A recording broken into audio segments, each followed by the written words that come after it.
All right, welcome back to Album Impact with Joshua Ray Gooch. Here we are for another week with a guest of mine. I'd say he's one of the greatest Franks in human history. There's been a lot of Franks. That's an out honor. there. That's an honor because there's a lot of good Franks out there. Solid Franks. I don't know who any of them are, but I'm sure there are plenty. Yeah, no, and to all you Franks out there, you're our primary listeners to this podcast. I've done sort of the research, and I think it's a lot of Franks. And they're happy to see one of themselves on here. So I'm sure we'll get Kerry Frank on here at some point. Oh, yeah. And he'll try to rival you. But right on. Battle of the Franks. Battle of the Franks. We have Derek Frank on here this week. Golf clap, golf clap. Derek Frank is a bass player and one of my best buddies. We play in Shania Twain's band together. But Derek also plays with a ton of different people. Derek plays with Gwen Stefani and has for many years now. Played with jazz all-star Brian Auger. Has played a lot with a lot of amazing musicians around town, and has also subbed for bands like people like Shakira. Played in Air Supply, and Derek and I just recorded an album together. Derek's first solo album in 11 years. It's called 11 Years Later. Yeah, I will link that all in the show notes and stuff. But that was an awesome experience. So everybody, welcome Derek Frank. Woohoo! What's up, everybody? So yeah, do you want to give us a little bit of background on some of those gigs and maybe just sort of fill people in on what is it that you consider to be your profession? I know you're a bass player, but you work as sort of a session player and a touring player, and yeah, I mean, I came to LA just with the idea of I just wanted to be a sideman. I just wanted to play with good artists and bands and tour the world. So I've been doing that for a while. I've been here since '97, which is crazy to think that it's been 23 years already. So kind of early on in LA, I got hooked up with Brian Auger's Oblivion Express. That was like my first touring gig, which lasted quite a while. We were all over the world. I mean, a lot of time in Europe, went to Japan, Australia, New Zealand, a lot of stuff in the States. So that was kind of my intro to the touring world, and just such a fun gig. Brian, for those who don't know, Brian Auger is just a ripping B3 organ player. So I spent some time in his band, on and off for maybe a good 15 years on and off. I mean, I started in 2002 and then did it full time till about 2006, and then just kind of subbed here and there.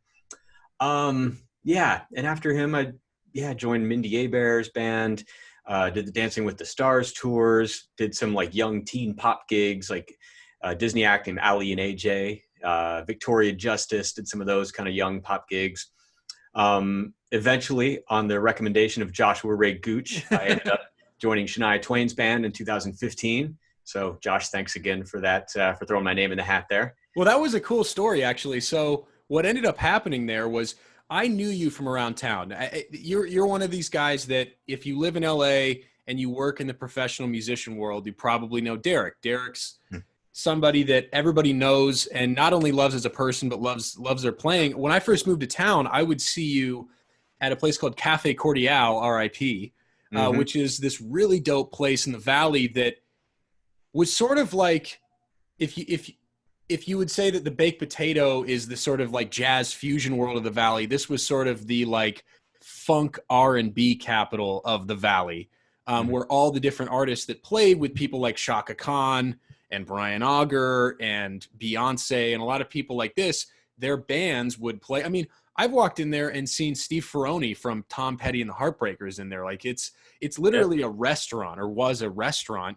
Like there's no stage. It's just like a flat space that you set up. And you were gracious enough when I moved here. I was young and didn't really know that many people. You'd have me sit in, but we didn't particularly know each other well. I mean, it was like we would hang out, we would talk a little bit, but those nights were always crazy. And a lot of times you were hosting some sort of an event. Yeah, like I used to host a jam session there, and Yogi was kind of one of the frequent guitar players that we had in the house band. I think probably the first time you came to sit in, it was because you were homies with Yogi, and Yogi was in the house band, and you got up and played. And I just remember like being blown away. I was like, damn, this kid's freaking great. Oh, Yeah. thanks, man. Yogi Yeah. introduced me to a lot of people. My first tour ever, I got off that tour and moved to LA right after. And Yogi was the other guitar player I'd toured in Japan with. So he introduced me to a lot of people like yourself that are sort of like people that had a lot of experience in LA and knew a lot of people, but also had a lot of people asking you to sit in and blah, blah, blah. So getting a recommendation from somebody like Yogi was really important. So I had this gig where I would play in Beverly Hills at this place called the Crescent Hotel. And it was sort of a blues New Orleans night. We'd have Maxanne Lewis come out and sing with us, who's like this legendary singer that sang with like Buddy Miles and Little Feat and like a million other Staples sister. Like she sang on so many different things. She's amazing. We would do this gig, and the bass player on that gig ended up having to cancel, had some emergency situation. And this is like 2 or 3 hours before the gig. And said, I think I got a buddy to fill it in, though. Do you know Derek Frank? I said, yeah, I know him.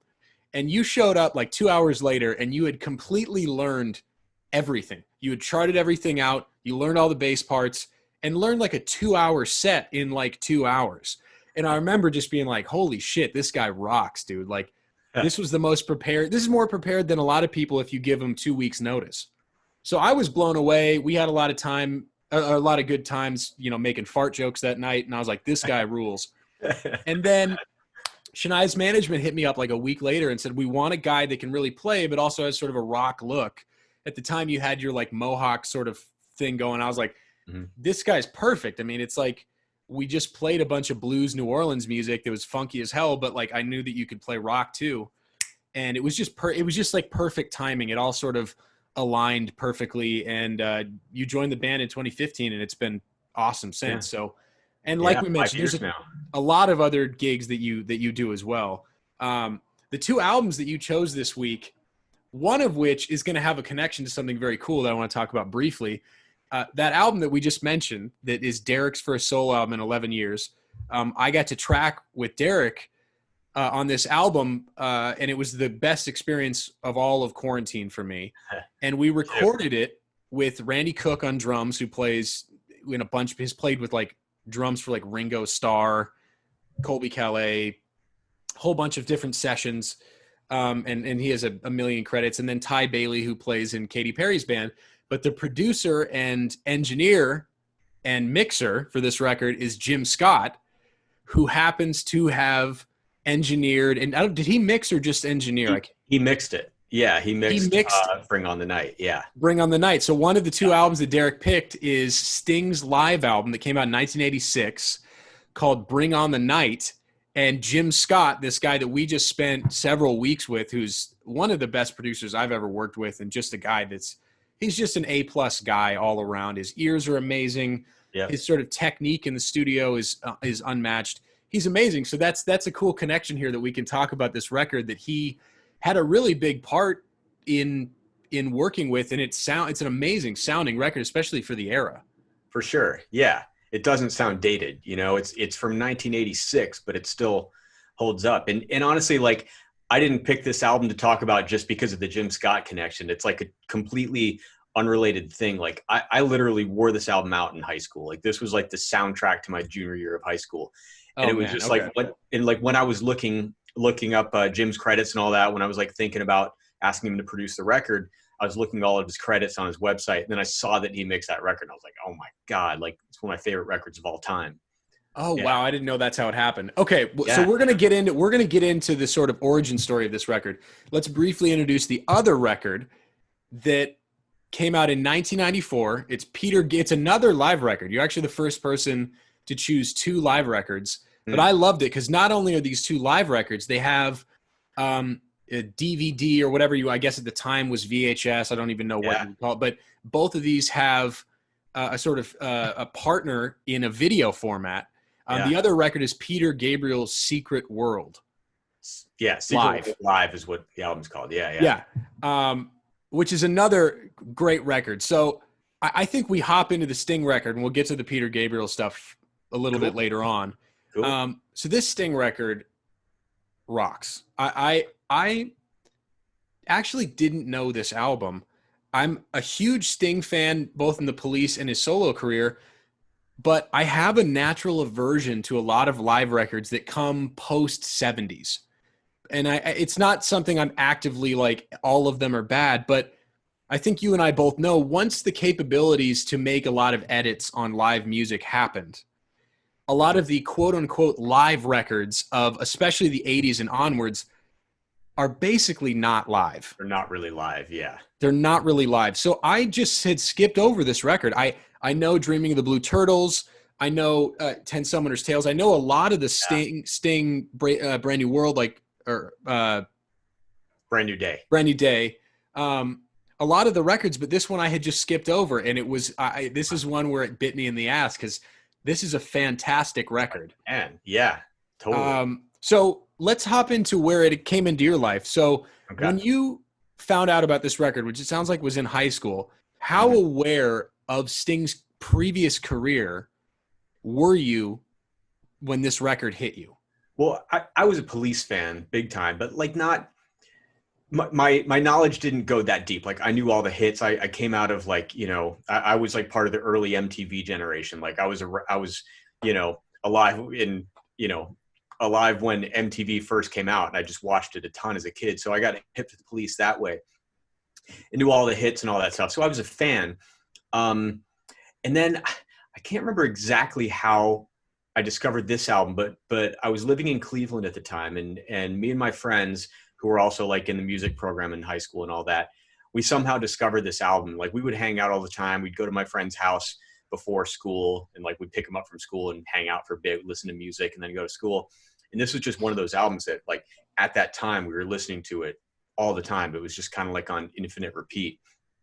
And I heard it before I knew that there was a concert film. I would listen to the album. Like back then, videos were like, they didn't really take priority over the music like they do today. Like today, people put out videos, I don't know, to bring attention to the album. But back then, it was just like we would discover the album before the video. So I probably saw this concert film, I don't know, maybe a year after I'd already been listening to the record. But also at the time, I was just like, I had been playing bass for like a year and a half, and I was just starting to get into jazz. Like I was just starting to get hip to it. And this album, it was like, it was a big deal that Sting hired all these jazz players, to play on Dream of the Blue Turtles and then do the tour and then make this live album. And so for me, it was kind of like a gateway drug into jazz. It was like the thing that sort of like gave me a little bit of a little taste of jazz, Mm-hmm. and that led me into checking out other stuff, like checking out some of Branford stuff and some of the stuff that Daryl Jones did with Miles, and Weather Report, and, went from there. I'm a little surprised. It's actually very cool that you had buddies in high school, and you mentioned they're musicians, so maybe that's why. But this record is an odd record to be like, hey, let's hang out while we're in high school and listen to a very, I'd say, extremely high class type of concert, right? Like Sting's lyrics are very extremely political. And there's a lot of vocabulary in there that's not standard like love song or like banging song type lyrics. Like it's a pretty dense record, especially due to the fact that he had this unbelievable band, which I guess we should talk about. He had Branford Marsalis on sax. He had Kenny Kirkland on keyboards and piano. He had Omar Hakim on drums, Daryl Jones on bass, and I feel terrible that I do not remember the background singers' names. Do you know their names? I don't even remember them either. I read it and I looked at the credits, but like, yeah, for some reason I was just so focused on the instrumentalists. Like, yeah, well, no disrespect to the background vocalists because they're killing. They're killing. Like, let's throw that out there. Like, they absolutely kill this super hard. I'm in the same boat where I'm focusing, and also these other guys are all people that I'm already aware of. Like these are all, if you are into keeping track of like who plays with certain big artists and who is sort of on that level, when you talk about somebody like Steve Gadd or Jim Keltner, people like that, Pino Palladino, these types of people, Lee Sklar, Jimmy Johnson, like these are the folks that are the highest of the high echelon as far as touring musicians. And especially back in the day, these guys were not just touring musicians. They were simultaneously studio musicians as well. Totally. Whereas nowadays it's a little bit more, there is a mix, but a lot of the top session guys are not touring anymore. Whereas back in the day, they would legitimately go out on tour with artists. I mean, and they would make very good money. So these players are playing some real shit. So it's amazing that you and your buddies at 15, 16 are listening to this record as a group and probably doing, you know, like probably making jokes about butts, but also listening to this record that's like really dense. How did that end up happening? You know, I'm not sure who discovered the record first. It was like my buddies, Kurt, Adam, and Rob in high school. Like we were all best friends in Cleveland, you know, in high school. And I don't know which of us discovered it first. Like one of us had the cassette. This is even like before CDs. So one of us had the cassette, and I just remember somehow we all just started listening to it. And I forget who introduced it to who, but yeah, it was one of those things like we would quote it all the time. We'd listen to it in the car all the time when we were driving around. And it's really interesting because I was thinking about this, like when we were talking about these two live albums, like I used to listen to a lot more live albums than I do today. And I'm not sure why that is, but like back then I can remember like some of the albums that were on like the biggest rotation for me were like this and Rush, Exit Stage Left, and A Show of Hands. Like, I don't know, there were like a lot of really cool live albums. And well, can I posit an explanation why I think that might be? I think pre-internet. Now, this is pure speculation, but I think pre-internet and you living in a space where you can go see the best live musicians in the world any night of the week. When you're in high school and you're living in a place like Cleveland in the 80s, the only access that you have to live music is, especially hearing it in a good context, because you're a high school kid, you can't go to a Sting concert and get front row. Right. When you're in high school. So the best access you have to like hearing live musicians doing what you want to do with your life is a live record. Like there was, you said at first, like you didn't know there was not a DVD, but there was a video format for this. And you probably didn't have a bunch of money lying around to get front row seats to go see Sting live. And it wasn't like you could just walk down the street at 16 and get into a bar to hear the best players. So it really does make sense. Like we're so inundated with video and audio of any sort, and we have access to literally everything that's ever been recorded. We're so spoiled now that you almost lose the joy of being like, hey, my only option to hear Sting in a live context, I can't just go type his name into YouTube. I have to like sit with my buddies in a car filled with weed smoke and listen to this record. Yeah, totally. You know? Totally. And I mean, yeah, you hit the nail on the head with that. I mean, it's like, you can't, like nowadays you can just look up any video on YouTube. Everything's right there. Plus also we live in LA where like, at least pre-COVID, we could go out any night of the week and hear guys like Daryl Jones and Omar Hakim and like players of that level. We could hear them playing it like a Cafe Cordial or Baked Potato, you know? Yeah. So like, but yeah, when you're living in Cleveland, you can't do that. You can't hear that. So like hearing a live album like that by Sting with all these great players, it's like, it just kind of carries a lot more weight, I guess. It's weird. Now that as you're talking, I'm sitting here thinking, I think I had the same thing. Now, granted, it was a different era, but I listened to a lot more live albums when I was back in high school than I do now. Not that I probably watch stuff on YouTube, but I almost never get into the car other than jazz records, like straight up jazz records where it's like all based around improvisation, where a live album is not just a live album. It's really its own thing. Sure. But I rarely put on like live band, like rock band records in the car anymore. Like I used to listen to like Rockin' the Fillmore by Humble Pie and Band of Gypsies and any plethora of Allman Brothers live recordings. That was like in regular rotation. And nowadays, I'll put it on, but it's not a primary focus for me. And I think that's because when I was living in San Diego with really no buddies that played music for the most part, that was my only outlet to pretend I was in the band, at least for a second. I was playing along. And I'm curious, when you were listening to this, how long into it until you realized it wasn't Sting playing bass? I think I probably knew at the beginning. You know, I probably knew because I think I knew who Daryl Jones was. You know, I think even that early on. I think I did. Yeah.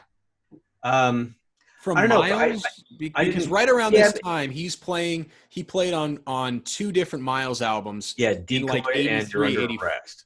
Yeah, 83, 84. So it would have just been coming out, and maybe you were hearing them as they were released. Yeah, you know, I have Miles Davis Decoy on vinyl, and I think maybe I got that before I got into Bring On the Night. And a funny story about that, as a side note about Miles and stuff, like I'd gotten that album because I think someone was, telling me, oh, you should listen to jazz, you should listen to Miles Davis, blah, blah, blah. Around that time, it's definitely before I got hip to the Sting album. I was auditioning for this thing called the Ohio Jazz Orchestra for Youth. It was like an all-state jazz band kind of thing. And in the audition, one of the guys was asking like, oh, like, do you listen to any jazz? Do you listen to any old Miles Davis? And I was like, oh yeah, I've got the album Decoy. That's from like 4 years ago. Like to me that was old. It was like a few years old. And I remember they laughed. The guys that were like running the audition laughed. They're like, no. Miles, like his music goes way back to like the 40s before Decoy. Yeah. I was like, oh, and that like kind of led me to checking out more Miles. But I just remember like Decoy was like the one Miles Davis album that I was hip to at that time, which has Daryl Jones and Schofield on it. Oh, dude, it's so killing. And that's a perfect record. Just very similarly, and I was actually going to ask you this eventually, but I think now that we're on the topic, maybe we can briefly touch on it. What other records would you recommend to people sort of this ilk where it's like they're sort of funk or songwriter or rock-based music that has heavy jazz influence? Like I would say that 80s Miles stuff, whether it's Tutu or Decoy or Star People or We Want Miles. We Want Miles. That was earlier. That was, 70s, late 70s. Yeah, that was late 70s, right, with Mike Stern.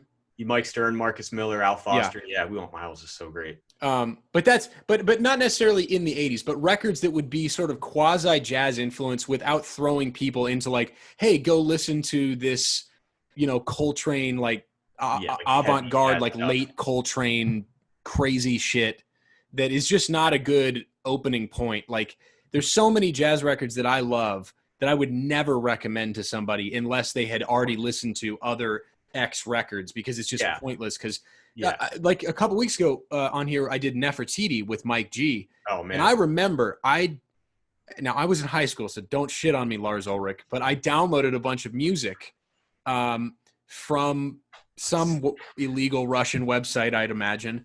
And I downloaded a bunch of Miles Davis stuff. And I remember listening and loving some of the more funky stuff and like tribute to Jack Johnson. Oh, yeah. And some of the Gil Evans, the really lush Gil Evans recordings, Birth of the Cool and stuff like that. Yeah. And then I heard Nefertiti. And as a high schooler that was listening to non-jazz music, I was like, what the hell is this?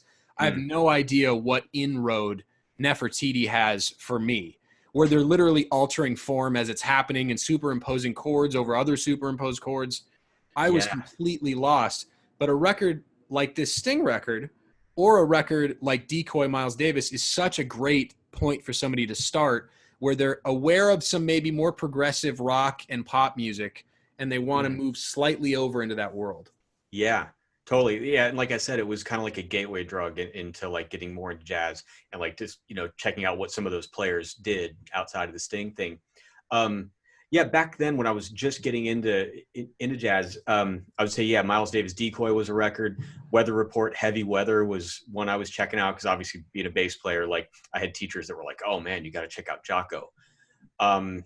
What else did I listen to back then? Chick Corea Electric Band, which is still pretty shreddy, but also like had kind of like an 80s electric thing that maybe was a little bit more palatable than something like Nefertiti, So I was getting into stuff like that, and even stuff that, is now considered smooth jazz. Like I was into Spyro Gyra back then. Like that was a band I was checking out. That was like, just more of a gateway drug into jazz, It was, it was pretty smooth, and it's not really my thing these days, but like back then it was kind of like easier to swallow, easier to process for my young inexperienced ears, Yeah. So you think when this came out, how much of this record did you actually sit down? Because I've had wildly different answers, surprisingly, as I've done this podcast. I've learned some people don't like to transcribe. And when I'm saying transcribe, I don't literally mean write out. I mean like learn note for note, either small sections or entire bits of songs. Mm-hmm. Some people that I've interviewed have been like, yeah, I did it to everything in the record. I learned it all note for note. And then Why Not, who I interviewed or had this conversation with last week, was like, I didn't learn any of this stuff. I just sort of took it in through osmosis. Yeah. I think I know where you're going to fall on this, because I know the way that your brain works, having worked with you so much. But how much of this record did you actually sit down and go, what exactly is happening here, because like you said, it is sort of the next step. I mean, even the Police's music has some density. There's a lot of syncopation. There's definitely non-diatonic chord use and all sorts of stuff like that. But this is really the next step in that direction. How much of this did you figure out and sit down with headphones maybe and really figure out what exactly is going on? You know, I oddly enough, I never transcribed any of Daryl Jones's stuff on this record. Huh. I listened to it and sort of like you said, absorbed it through osmosis and listened to it intently, trying to figure out what he's doing. Like, I'm like, oh, cool. He's like using an octave pedal there, because he does that on a lot of the stuff, you know. I'm like, what is he doing there? Oh, he's playing a fill there. Oh, he's slapping this instead of, you know, playing it like Sting played it. Like, I listened to When the World Is Running Down, You Make the Best of What's Still Around, you know. Amazing. And they, you know, they do it way different than the Police. And I love both versions. Like the Police, it's just like Stuart Copeland and Sting just do that pattern, and they don't change at all throughout the whole song. There's no fills or anything. And then like when Sting's solo band with these guys, when they do it, it's like Daryl Jones is like slapping, you know. Yeah. And it's great. And I think I've played that tune just like jamming with people. Really, we go into it, and it's just like a, you know, 3-chord song. There's like flat 6, flat 7, 1 kind of climb up thing. And I think just by listening to it a lot, I sort of like was processing what Daryl was doing and like how he was approaching things, you know. And a lot of that I did absorb, because I was playing a gig a while back with Woody Mankowski's band, and he brought in an arrangement of I Burn For You, which is on this record. Mm-hmm. And I inadvertently like played some of Daryl's fills on it without even like thinking about it. Just like as we were playing, I'm like, oh man, love this song. I used to listen to this record all the time. And I just remember like as I'm playing it for the first time, just these fills were just coming out because they were just in my head. Super, you know, they're like hyper internalized. Yeah. You know, that's something that I don't hear talked about enough, that to me is like, it's insane that it's not talked about more. I consider intense listening. I mean, obviously you can listen and have things in the background or have it on when you drive, but sitting down, and especially with headphones, listening with your eyes closed to everything that's happening is essentially a form of practice. Like, I consider it just as much of an assistance to your musicality as actually playing your instrument. And it's amazing, like you said, how much you can actually absorb, especially as you start to like accumulate a certain level of knowledge. So when you're listening to a record, you're actually, you know what's happening. Like, you know, it's flat 6, flat 7, 1, blah, blah, blah, without actually sitting down and like, you know, you could hear an open string and be like, oh, the song's in A. Okay, so it's F, G, A. Okay, got it. You just know, and you start to accumulate this knowledge. So when you hear these fills, you're quite literally envisioning the fills happening in your head, and it's almost like you're actually practicing it. Totally. Especially when you're like a little more experienced and you've got a better sense of relative pitch. You've played a lot of these chord progressions a lot in other situations where you just know what they are by hearing them. You know, there's just a lot of that where like, yeah, you just listen to it. And because you have some experience and you have done a lot of transcribing and stuff like that, you just know what something is, and it just kind of like gets put into your brain that way without actually putting your hands on your instrument. Yeah, I completely agree. I think that that's something I really hope that more young musicians do, because I think that it's just weirdly overlooked. It's one of those really obvious things where it's like, it's right in front of your face and you can't see it. Yeah. And whenever I'm like preparing for a gig, when I have a set of music to learn, I just listen to it over and over and over again. And I mean, of course I'm going to sit down and practice it and maybe transcribe it, maybe chart it out. But like, to begin with, I listen to that album or that set when I go out for a run, when I'm driving around in my car, when I'm sitting on a plane, whatever it is. Like, I'm just listening to it over and over and over again. So when I do sit down with my instrument, it's kind of already in my head, and it just makes learning that set of music so much easier, because I've just, just drilled it into my brain just by listening. Yeah, I remember, the first time I remember hearing somebody talk about that was, I'm a big Jimmy Herring fan, and he was a really big influence for me when I was in high school. And I learned a lot of Jimmy Herring's licks and solos and just a whole bunch of different projects he played on. He was sort of involved in a lot of different stuff. Now, I was never a devout Deadhead, but because a lot of the music, and particularly the influence of the Allman Brothers on me, there's sort of a lot of incest between those groups. And Jimmy Herring ended up getting hired to play in like Phil Lesh's band. And I remember reading an interview with him where he said, I was not a Deadhead. I didn't actively dislike it. So similar to me, it's like, I don't actively dislike it. And when I hear it, some of it I really enjoy, but you don't know all the songs. And he was like, when he got hired for that and you go out to play with Phil Lesh on a tour, they could have like 100 songs that are an option for Oh, each yeah, set that night. And he's basically coming in not knowing any of the songs.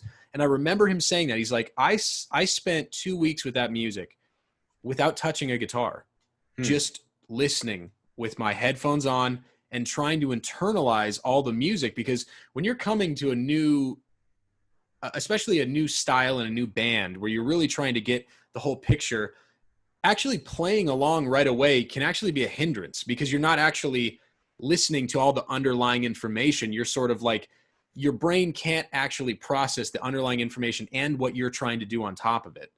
And I think it's really important, like you said, like when you go on a run, when you're cooking food, when you're in the shower, when, you know, whatever it is, to just have the music on, and the internalization will happen naturally if your ears are open enough. Totally. You know? Yeah.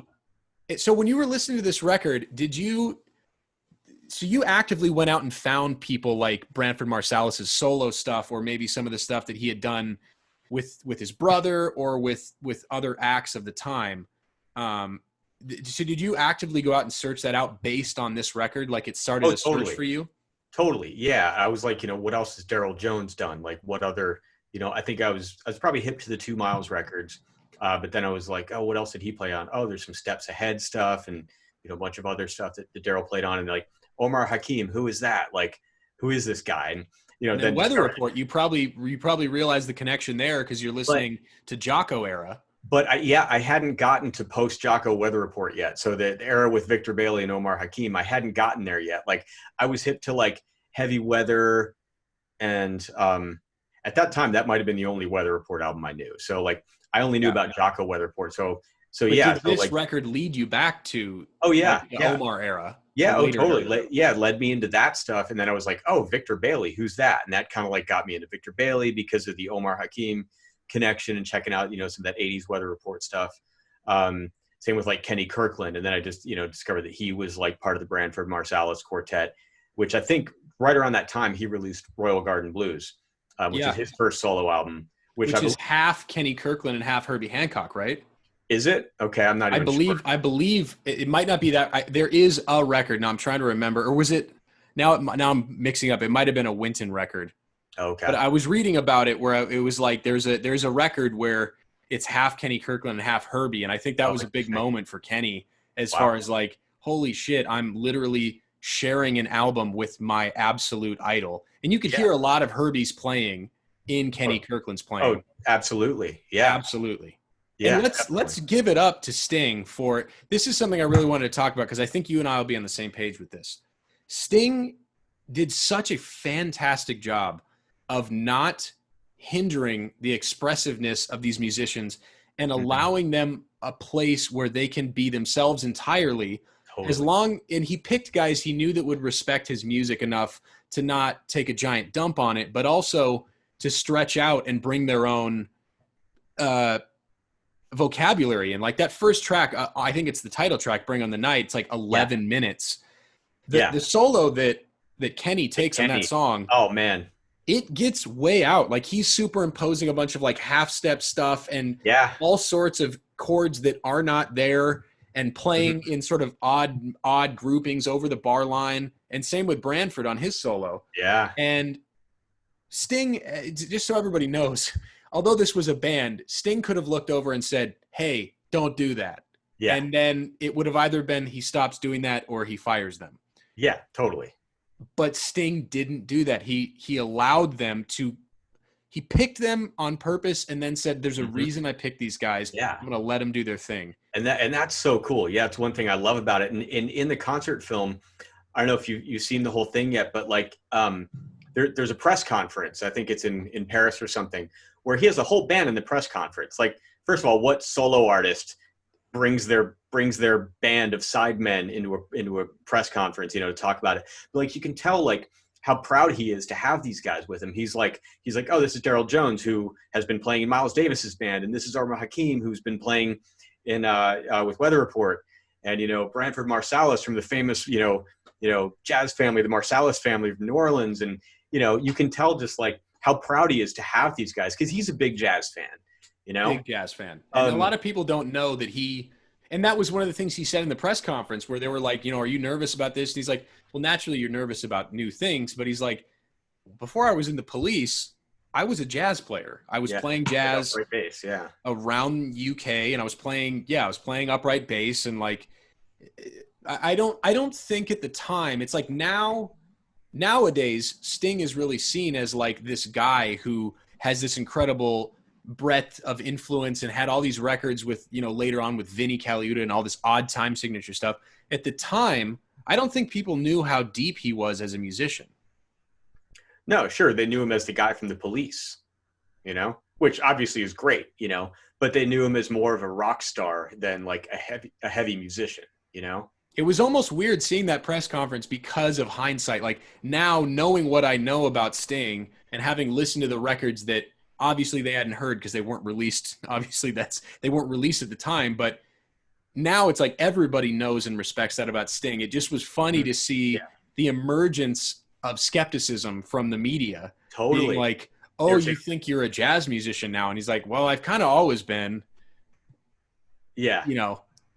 yeah, but yeah, and you can tell that like there was all this kind of people were just kind of like wondering like, oh, is this gonna be a big flop? Like, what are the critics gonna say? Like, he's going in such a different direction, coming from the Police to doing this thing with all these jazz musicians, and Yeah. yeah, it's cool to see that like it was a success because it was kind of a risky thing at the time. Yeah. Yeah. And also, this people might be like, "What are you talking about?" But it's actually not as different as people think. It's actually like, yes, the musicians are from the jazz world, but as far as an experience of the music, the Police really were not much less progressive than what was happening in this band. Oh, Like, totally. like there are so many songs with the Police that you don't even know where the one is until the chorus, like Roxanne Yeah, and stuff. Like they were doing totally. really in-depth stuff. It's just people were unable to realize that actually, although this was clearly a risk, I think in hindsight, it really wasn't as big. It was a risk to bring in new people and to go solo. But as far as musically, it's really not that different from the Police. I mean, the Police had songs that were quasi jazz, but also Tin Pan Alley type stuff. Like they had all these sort of weird influences. They were all there. It was just in the Sure. veneer of rock music. So I actually think this record is, other than maybe the extended solos, is really not much different than, as far as like syncopation and sort of hiding like the hidden beats that things come in on, Sure. Yeah. different subdivisions. I really don't, there's really not Yeah. as big of a difference as people are making Totally. in the Yeah. documentary. From a musical perspective, like the intent is kind of the same. It's just different instrumentations. Like, oh, all of a sudden now there's a keyboard player in the band and there's a sax player in the band. And Yeah. and Sting's not playing bass. He's playing rhythm guitar.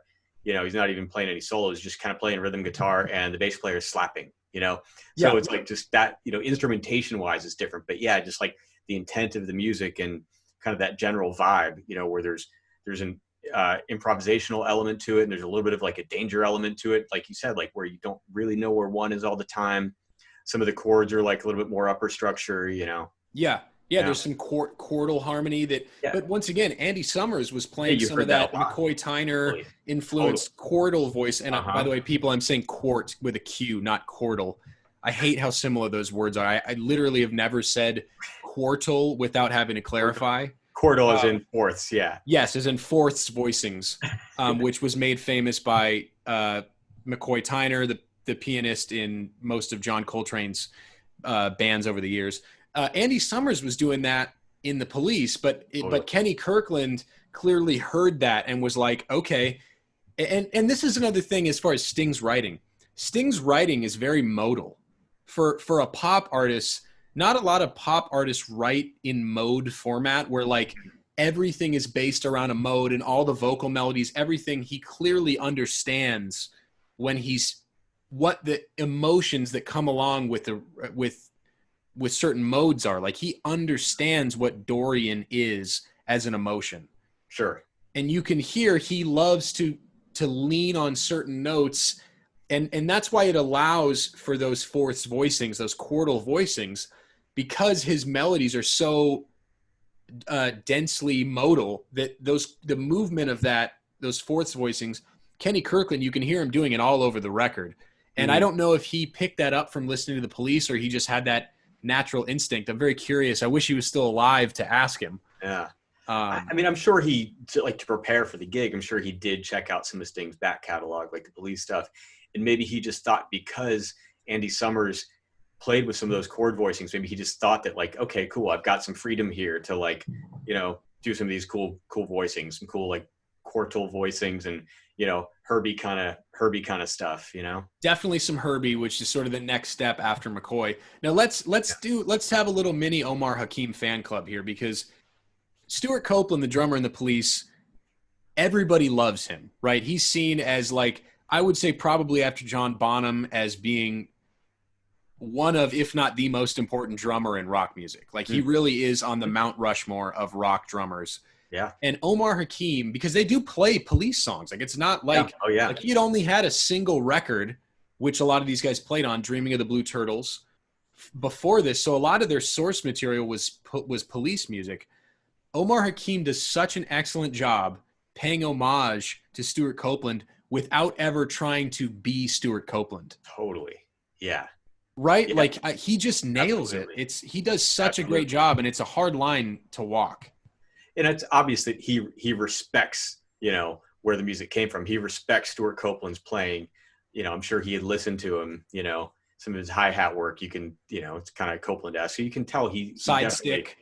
Yeah, I mean, you can tell he definitely listened to him and respected him, and didn't want to steal what he did and just copy it. He wanted to be himself on the thing, while still, paying respect to who created the parts on the original songs. Totally. Now, what songs would you say are your favorite songs in this record? Like when you go listen now, let's say you got 10 minutes and you're about to go do something, or you're going in somewhere, you have 10 minutes, you can listen to like 2 or 3 songs. But I guess in this record, that could be one song, or not even when they're like 11 or 12 minutes, which I love that he was willing to do that, especially to open with an 11-minute song is a real statement. Yeah. What's your favorite? What are some of your favorite songs in this track, and why did they hit you like that? Is it something you still recognize now, or was it something at the time as a 16-year-old you were like, I've never heard anything like this before? I think, man, that opening track, it's a medley of Bring on the Night and When the World is Running Down. I think that alone is just so great, just because like just the shape of it, how Bring on the Night comes in with just like, kick on 2 and 4 and hi-hat and Sting playing that pattern on guitar. And then it just builds into this thing, and they eventually segue into When the World is Running Down. And then Kenny plays that just murdering solo. We're just like, I mean, the band is just killing that. Yeah. You can tell they're just like, the chemistry is so great with the band. He starts with just this cool little funky gospel-y thing, and then eventually starts taking it out, starts getting jazzy in your ears. Yeah. Just like, oh shit. I think that's the best solo on the record. It's so good, man. And there's so many other great things. Like I love how they sort of reimagine some of the Police tunes. Like Driven to Tears is great. Oh yeah. And then like they get kind of jazzy with Dream of the Blue Turtles, that instrumental thing. Yeah. What does that go into? That goes into Demolition Man, I think, or I believe so. Yeah. I'm looking at Spotify here. Yeah. It goes into Demolition Man. Yeah. So it goes from like this jazzy thing into this just like, double time rock thing. But man, there's one track that's actually not on the album that's in the video that I don't know why it got cut from the album, because the album's still a double album, but like Shadows in the Rain, to put a Police tune. I love that song. That's one of my favorite Police songs. Yeah. And I think in the concert film, I think that's the first tune you hear. Because I think like the concert film starts with them rehearsing, and you hear them rehearsing Bring on the Night. But I think when they actually show some of the live footage from the show, not the rehearsal, I think the first tune you hear is Shadows in the Rain. And this is kind of like a fun fact that I would love to verify it at some point. Not a fun fact, but an idea I have. Omar Hakim is so murdering in that shuffle pattern on Shadows in the Rain. Now, the group The Bird and the Bee with Greg Kurstin and Inara George, they're like one of my favorites right now. They did a Van Halen tribute album recently, and they did Hot for Teacher. Amazing. With a fast shuffle.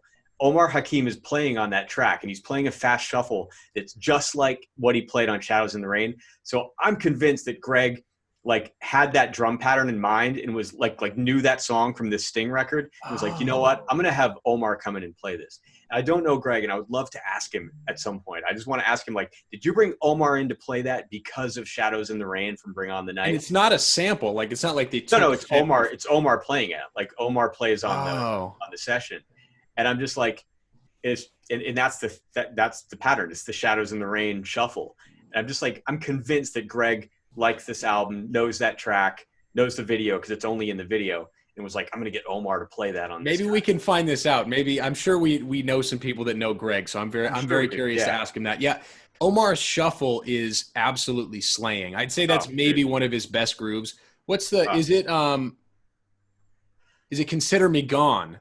When it's sort of it's that sort of low kind of like low dynamic shuffle, but then in the middle of the song he kicks into a full on like almost like blues, like Chicago blues, Texas blues shuffle. I guess it was maybe more of a Texas shuffle, but he just is swinging his ass off, dude. Yeah. They go into like Daryl goes into a walking thing with an octave pedal, and it's great. Was that the first time you heard an octave pedal on a bass? It was from this album? Probably the first time I knew what it was. Yeah, because I think at that time I didn't really know much about pedals, and I was kind of like, how does he get that sound? And that's probably when I first discovered an octave pedal. And I can't think, like, I think I probably bought an OC2 or something back then. I don't have it anymore, but yeah, I think I probably like got into that because of that. Because Daryl uses an octave pedal like all over that album. He uses it a lot. Yeah, I mean, that was kind of the hot thing back then. Like Pino used it a ton. Like that was Pino's thing, play fretless with the octave pedal. So in that era, that mid 80s era, like it was kind of a thing for bass players to use one. Yeah. Well, let's give another little mini appreciation to Branford Marsalis, because I have an aversion to saxophone on any music that's remotely rock and roll. It can be done, clearly, and Branford nails it, but a lot of it absolutely sucks. It really ruins the vibe. There's just so many times where it's just like, it's so cheesy and it almost never works. You have to ride this fine line between it can suck in two different ways primarily. The first suckage is when people play this super sweet Kenny G smooth jazz stuff over rock music. That sucks. With soprano sax. It's just like, it just immediately the vibe is just like, it just is gone. Totally. The other version is a jazz guy that doesn't know how to keep it in his pants and keeps playing way too out for the music with no understanding of like, dude, that is nothing to do. It's like you're playing to another song. Right. Totally. And then there's what Branford did that is so perfectly tasty, where his fills are always based around vocal breaks. Like he has a really great understanding of like what I would say that somebody who's in a band like Mike Campbell of Tom Petty and the Heartbreakers is great. He's so good at like, playing sort of transparent guitar lines. And then when a vocal break happens, that's when the guitar hook hits. Yeah. It's not over the vocal, it's in between.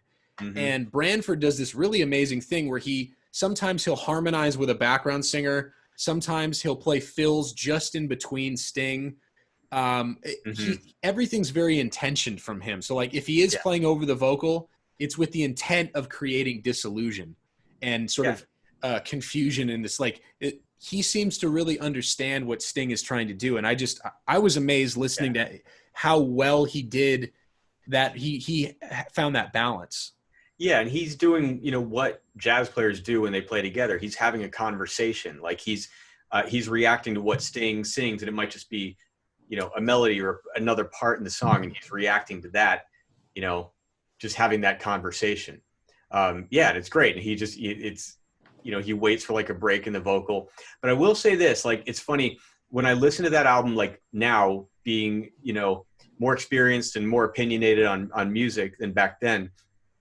There have been times when like I'm listening to it and I'm like, man, Branford's like playing a lot. Like he's playing on like every song, and he's not stepping on vocals, but there's a lot of it where it's like every little space has like a sax fill. And me being like musician I am today, I'm kind of like, yeah, it's a little excessive. If this were my record, I'd maybe like have him sit out this or, not fill in every break, I definitely agree, especially if it was an actual album. I think the live record, you got to give a little bit more leeway with that, just because, definitely. But then again, jazz musicians are used to standing on stage and not playing. I mean, if anybody's used to, as a horn player is probably the most used to that of anybody, right? Because horn players will sit up there for a quarter of the set and not play. Yeah, totally. I think that's interesting. That I'd have to go back and listen again and see how that is. But I will say, when he is playing, he seems to know exactly what notes are dissonant enough to go along with the lyric. First of all, like, he seems to understand when Sting is reaching for like longing and or distrust. Like he seems to really understand the emotions of what Sting is doing. And I don't know if he's just feeling that internally and it's natural, or if he actually is listening to the lyrics and really, I'm curious. I know some guys like to read the lyrics and like really know, and some guys don't care and they just inherently know what to play. Sure. Yeah. I'm very curious, what his mind state was. Yeah, definitely. Before we move on to the second album, the Peter Gabriel album, is there anything else that you want to add as far as maybe little tidbits of knowledge about this record that relates to your life? Because this record happened to you before you went to college at Miami, which is going to probably be a bridge into the next album. Definitely, yeah. Is there anything else you want to say about it? Well, just looking back on it, because I went, many years without listening to this album. Like I said, I just wore it out in high school, and I went, years without listening to it. And I think recently, like at some point this year is when I sort of rediscovered it and like kind of got back into it. And I was just thinking, like, what a dream gig that is for a sideman. Like, you and I are sidemen. Like, this is what we do for a living. We're hired guns. We play and we do what the artist requires us to do, which a lot of times is just like sound just like the record or play specific parts. And like a gig like that, like Sting's band at that time, like, that is the dream gig for a sideman, where somebody chooses you because of what you do specifically, not just so you can look cool on stage and play the parts on the record. Like, they're hiring you because they like what you do and what you bring to the music, and that's just a dream gig. And to where like where you can be yourself, like you can put your thing into the music, like, and that's kind of what all these players did. They put their own musicality into Sting songs, made it their own. I mean, that's just, I think as sidemen, that's just what we all want to do. Like, that's our dream, to get that gig where you're playing awesome songs with an awesome artist, but you're there because they like what you do. They like your style, and you get to bring your style to that music, And it seems like that era of particularly musicians from the 70s that kept their careers going, especially ones that play themselves. So like Paul Simon, James Taylor, Eric Clapton, Jeff Beck, Sting, people like this are sort of known as the people that have the most killing bands because of that exact reason, where it's like James Taylor picked Steve Gadd because he's Steve Gadd. You know what I'm saying? Like, he didn't pick Steve Gadd just because somebody was like, oh, this guy's like really good and he's the most expensive, so he must be the best. Like, James knows, I want Steve Gadd. Yeah. You know what I'm saying?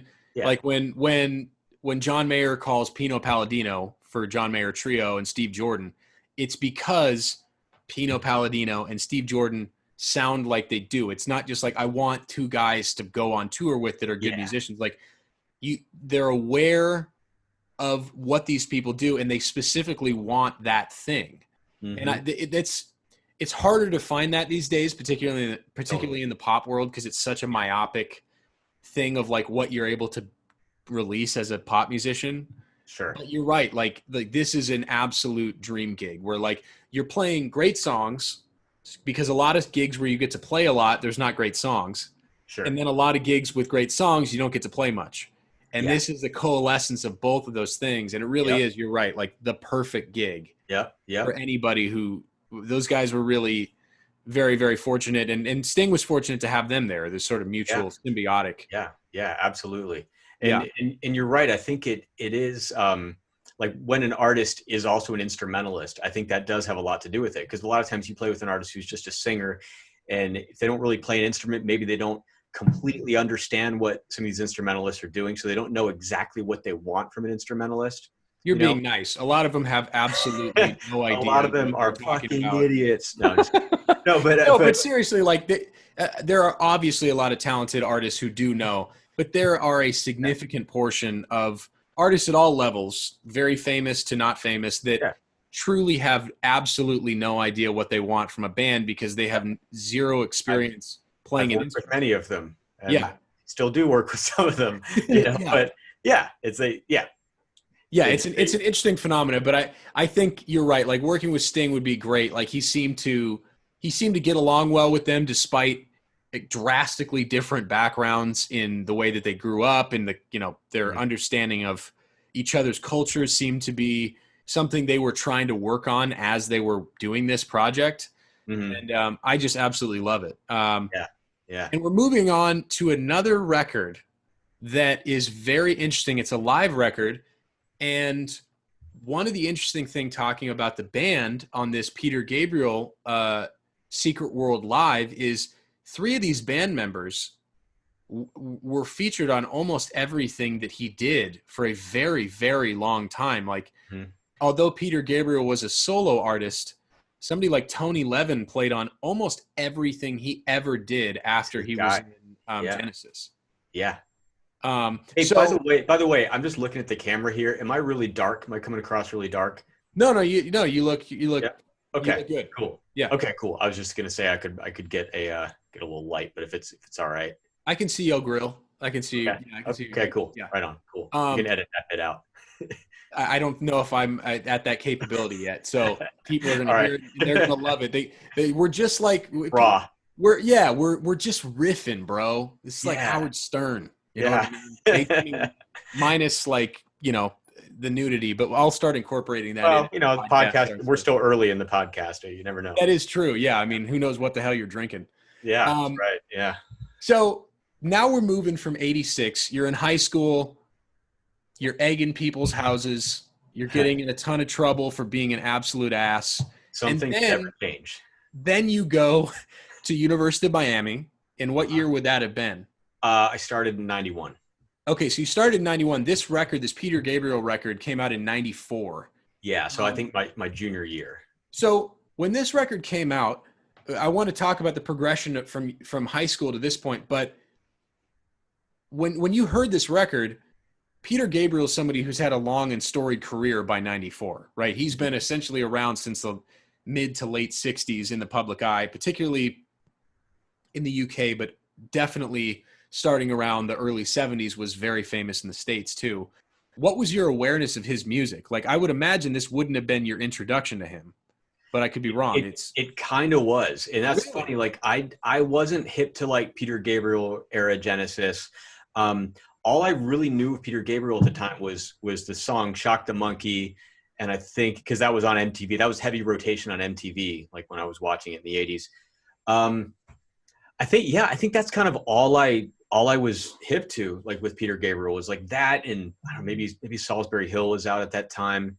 So you didn't even know like Oh, So or Us. well, no, actually, no. I was hip to, I mean, Sledgehammer and Big Time were like the big two singles off of So and Us. So I knew those because those were in heavy rotation on MTV as well. So yeah, I knew those hits, but I didn't know the deep cuts. I didn't know the records.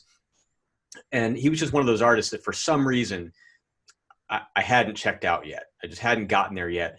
And I just remember like a lot of friends from college were into him, and he was doing the tour that became, I think it was the So tour.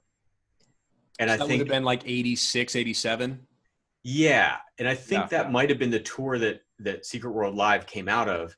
Um,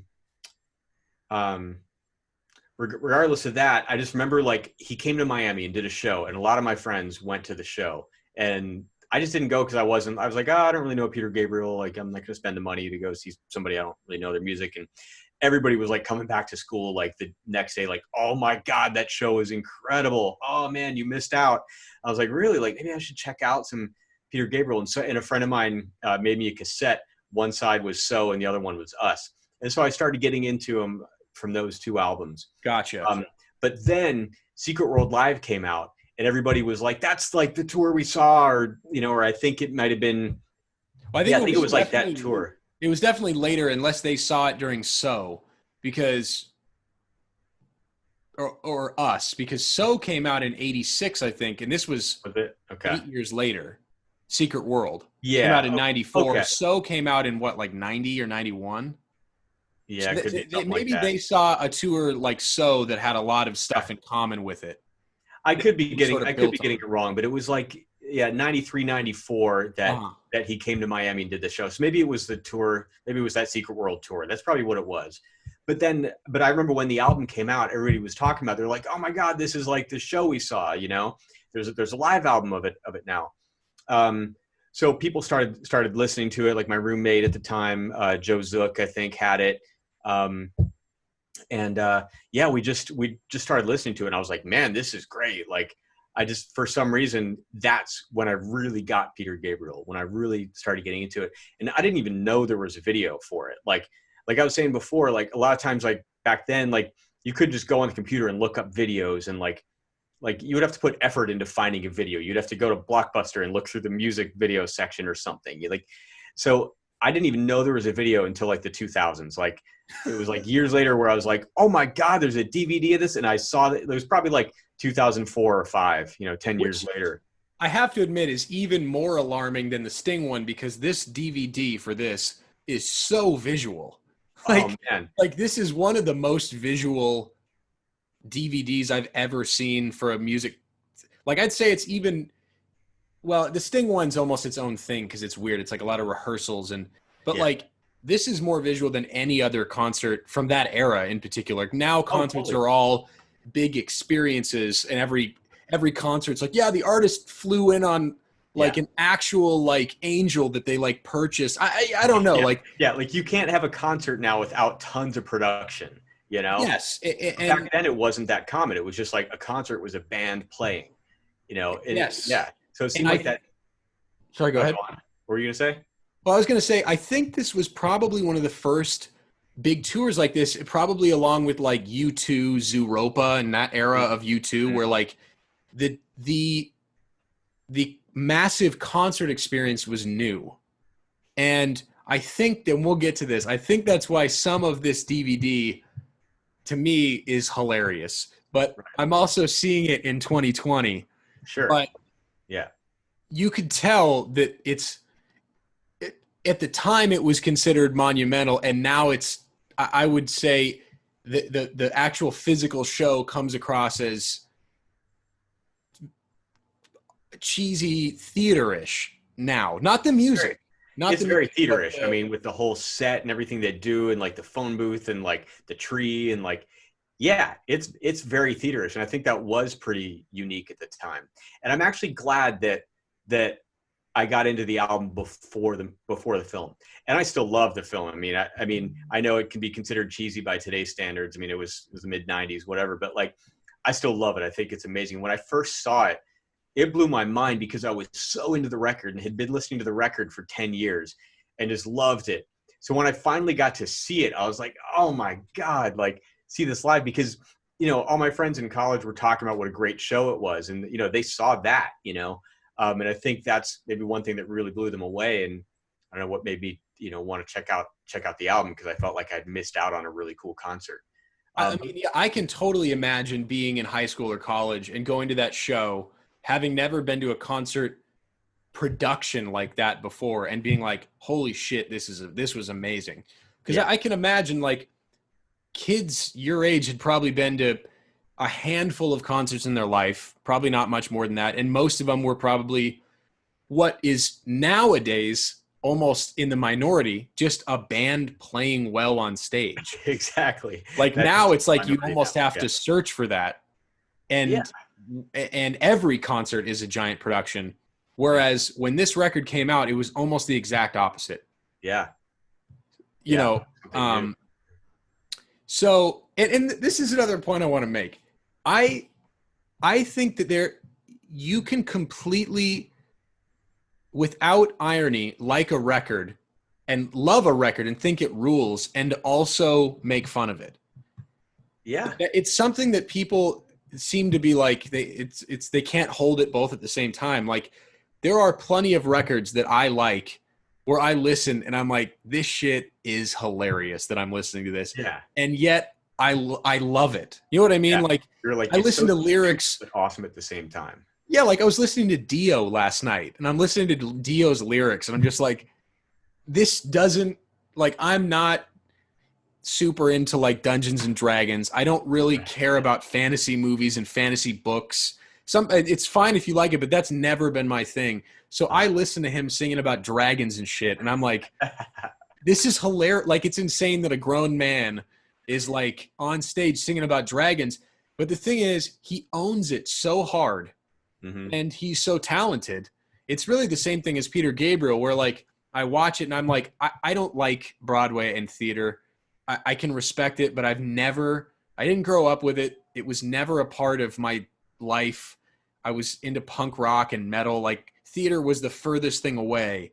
It's one of the few genres of music and entertainment I can't seem to get into. I can respect it, but I do laugh watching some of this concert, but I also look at Peter Gabriel and he's not laughing. Like, he's dead ass serious. Absolutely. And that's why he sells it. He sells it because it's not tongue in cheek at all. Like, he is straight up owning it. And I think it takes some real stones to be that committed to the show and the theater of it. Yeah. While simultaneously singing really incredibly well.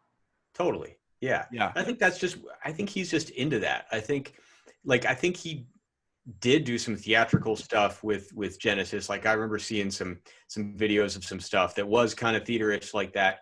So I think that's always been like something he's been interested in. Yeah. And by the way, the other members of Genesis did not like that stuff. Probably. And that was a big gripe. Apparently that was a big gripe that they had, where they were like, I don't know what you're. Yeah. It was a little, got a little avant-garde, you know. Yeah. I can see that, because then when you know, Phil Collins took over as the lead singer, you know, it was just about the band playing music, you know. Yeah. So you hadn't heard any of Genesis's stuff. Not with Peter Gabriel. Hearing this. No, not any Peter Gabriel era. No, this was just like my intro to him, and maybe that's why. Maybe because this album introduced me to Peter Gabriel, and there was so much I liked about it, about the playing and everything, and the songs. I don't know. Maybe that's just what was so cool to me. Just the fact that I'm hearing live stuff for the first time, and that's my intro to Peter Gabriel. That's how I realized how great he is. Yeah, I can totally see that. Now, to get into your world, the bass playing world, there's some fantastic bass playing. I will say, like, I've always liked Tony Levin, and I've never been like, oh, I don't like anything that he does. He's just not somebody that I've actively searched out a lot in the same way that, like, you know, Alphonso Johnson or Bob Babbitt or like all these million different bass players that I absolutely love.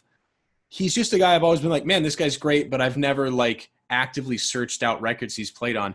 He plays some awesome stuff on this. When you were listening to this, because now you've been playing bass for probably 7-8 years by the time this came out. So you're like really playing. Yeah, I mean, I'm serious about it. At that point, I'm, you know, in music school. You know, I've decided that that's what I'm doing for a career. You know. Yeah, so at this point, you're Steve Bailey at this point, right? Right, the Steve Bailey era. Yeah. By the way, I mentioned that because Steve Bailey is a very influential sort of jazz fusion bass player, and Derek looked like his either younger brother or a younger Steve Bailey in his college days. I looked like Steve Bailey with dark hair. Yeah. Yeah. And you had like long straight hair and the fusion basses and the whole thing. Up here. Yeah. Titty bass. As it's what's the other one? It's the some people call it titty bass. Some people call it the Berkeley bow tie. The Berkeley bow tie. That's a good one. That's a good one. And that goes along because now Steve is, I believe, the head of the bass department at Berkeley. He is. Yeah. Yeah. So that's a joke I'm always making, because when I saw that photo of Derek the first time of him in college, I'm like, dude, you're literally Steve Bailey. I should show that to Steve too and tell him that, because I don't think he didn't know me at that time, and like I should be like, by the way, this is me in college, and I have a friend that calls me Steve Bailey because. And look, I've never A-B'd them. You might not look that much like him, but it's funnier to think that you do. So of course, sometimes doing less in like doing no research is funnier. So right, exactly. At the end of the day, you might not have looked like that much like him, but who cares? It makes me laugh. In your mind, and it irritates you. So I love it. So, but at this point, you're like really playing. How much of the Tony Levin stuff on this was that osmosis process versus actually sitting down and learning his bass lines? This is another funny thing because because these albums were both really influential on me, and like they're some of my favorite albums of all time. Neither of these albums, I didn't learn any of the bass, like didn't transcribe or anything either of these albums, and I'm not sure why, because like I've done that with so many other records. But I enjoy the bass playing of Daryl Jones and Tony Levin so much.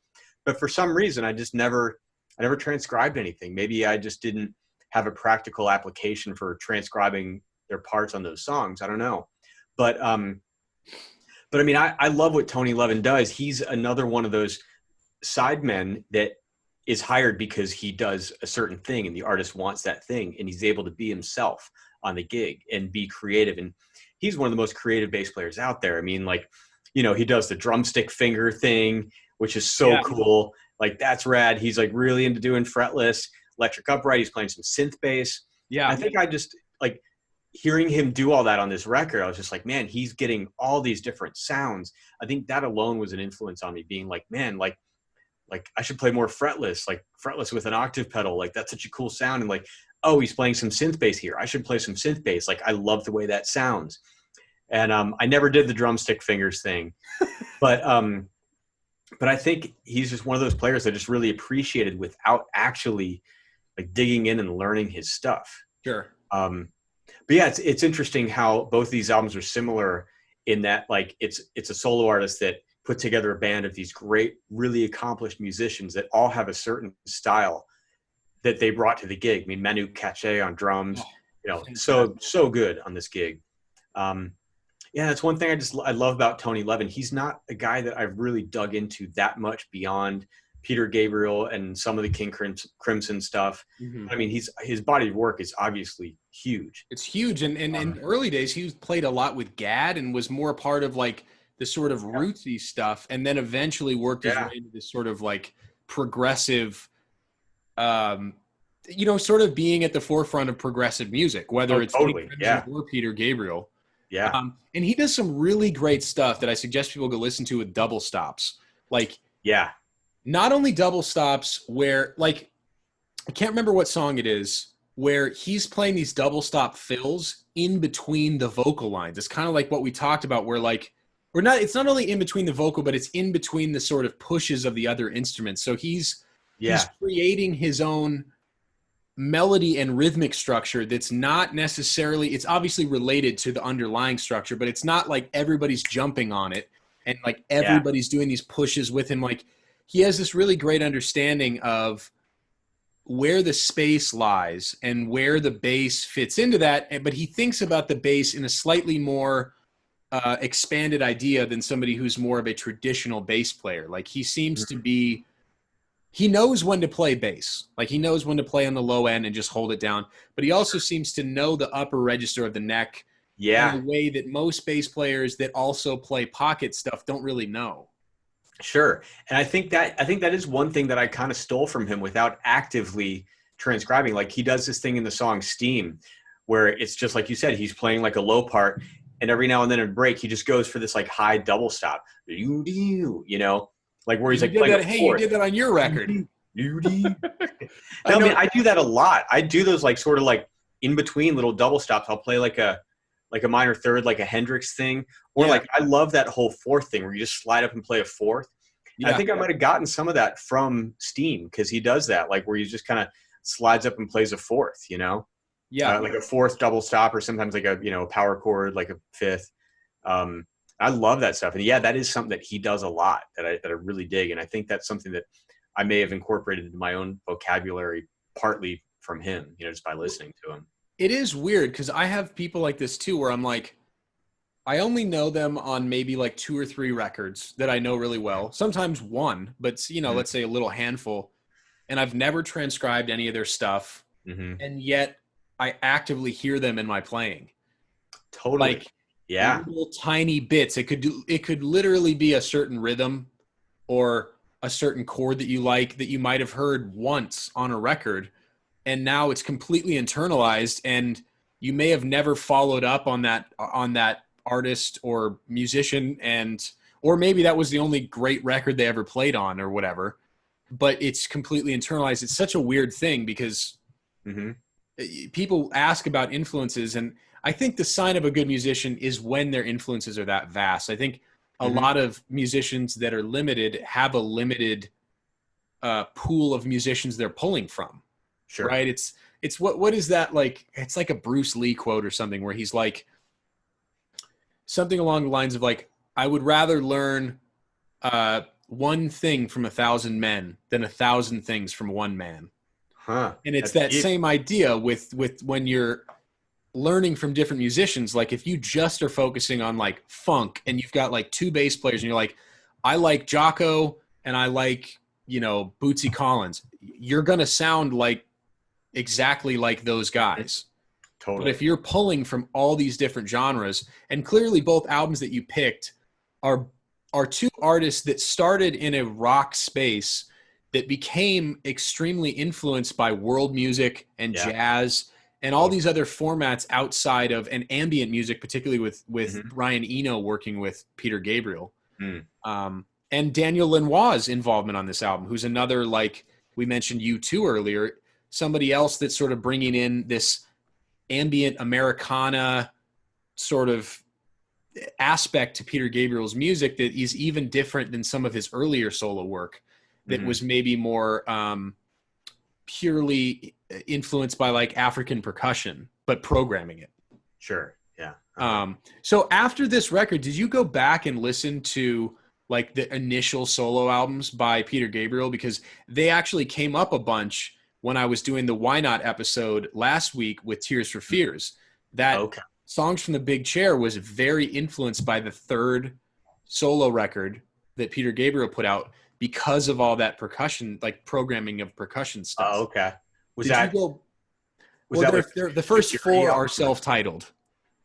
Oh, so he's got 4 solo albums that are just Peter Gabriel. Yes, and they're released. He said he wanted to release them like a yearly magazine, like an annual magazine. So it's like everything's the same. It's just his name, but the photo's different. So I dig that. He's very conceptual in his. It's what? He's very conceptual, with everything he does. Like, I dig it. It's cool. But that's so basically his first 4 albums, people refer to them by what's on the cover. And I can't remember actively, but the 3rd one was his first real big break as a solo artist. It's the one that really like pushed him through. Okay. And that's the record in particular that Tears for Fears was like, this record was super influential to us. Wow. I really need to go back and like check out some of his early stuff. Cause like, I mean, this is like one of my this live album is one of my favorite albums of all time. Yet I really haven't gone back and checked out his early stuff. Like the earliest thing, the album that I think I'm hip to is Security. And I bought that. That was probably the first Peter Gabriel album I bought. So I think I was hip to that before this record, or maybe I bought it after. I have it on CD still. And that's Security is probably like 83 or 4, something like that. It's one with Shock the Monkey on it. It was just before So. Okay, yeah, probably. Because So came out in 86. So it's probably yeah. But I need to go back, man. Because he's got so much great stuff that I, just am not that hip to. Yeah, and his music can get very adult, but I think, and by that I mean adult contemporary sort of stuff, but he manages, due to the fact that he is so talented and his band is so killing, that he sort of evades, although, like I said, there are some sort of cheesy elements to the theater aspect, he avoids the hokiness of it. And because his commitment to the theater of it and all that stuff, that he rides this very fine line where if it went in a certain direction, it could easily become not cool anymore. But he rides this really interesting line where it's really killing. Like I was listening to this record and I was like, man, Paula Cole is unbelievable. Her singing on this record is ridiculous. And this is before she was known as a solo artist. Like apparently he came to do something at Berkeley and she was a Berkeley student and she sang with him and he was like, I'm taking you on tour. Like, is that real? I think so. I'll have to look up the details, but I think that's what it was. I think like he discovered her at Berkeley. Wow. Because her big record came out like the next year after this. Did it? The one with It Where Have was, All the Cowboys Gone? It yeah, I think it was like, or no, sorry, that was 94. I think that came out in was like some, 97, I think. not, yeah, maybe that was it. But like, I think that this really initiated her into that world. And then she basically I went and think made the so. record and then Yeah. absolutely blew up. Yeah. And on top of being singing beautifully, she's stunning. Like you Absolutely. really Yeah. cannot take Her- your eyes off her on stage. yeah. She's just like, Her vibe on stage is great. She just exudes all this joy, and she's got like the dress and the combat boots. It's a oh, cool it's vibe, you so know. cool. And dude, she just sounds so good. Like, and you know, I tell people this sometimes that like I think she sounds better on "Don't Give Up" than Kate Bush, and people are like, "No, Kate Bush is amazing," you know.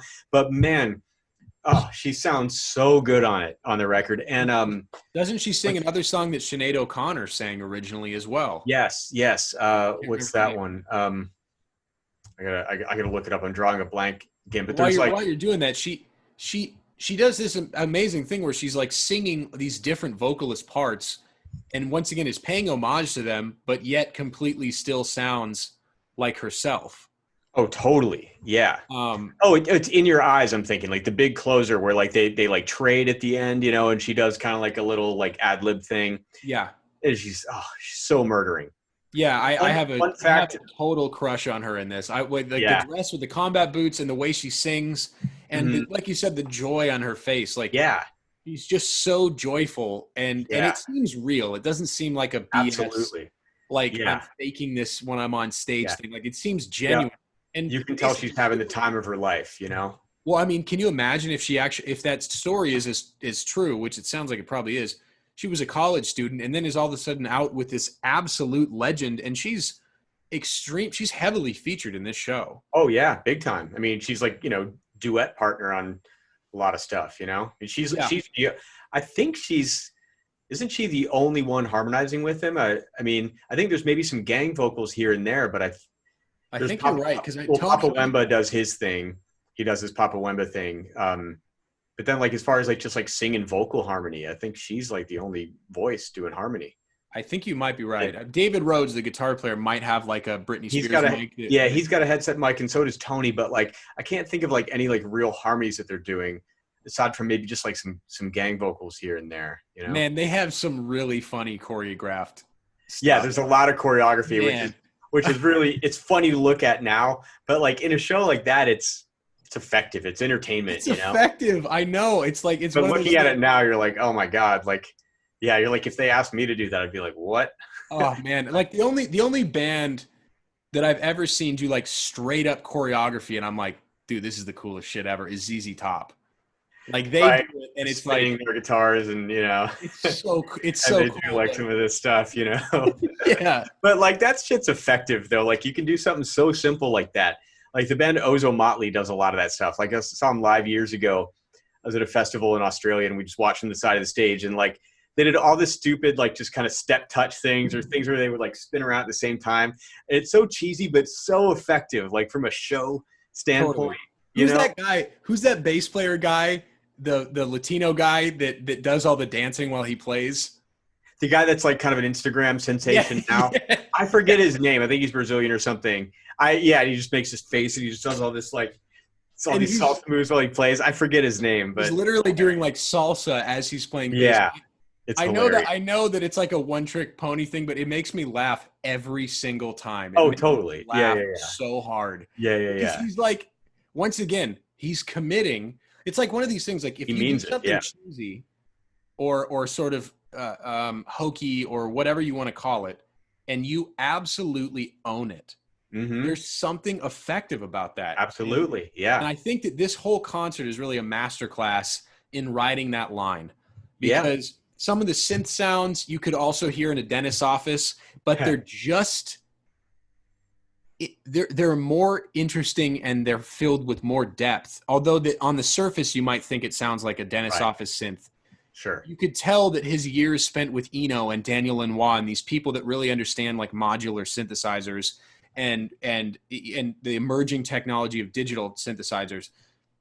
You could tell there's a real deep depth to that knowledge that creates, it's hard to be like, oh, this is cheesy, because it's done so well. Yeah. And And there's weight behind it. There's meaning. Like they mean it. Like you said, if you like commit to something, you're gonna sell it. You know. yeah, If you're not phony about it and you're not unsure about it. You know.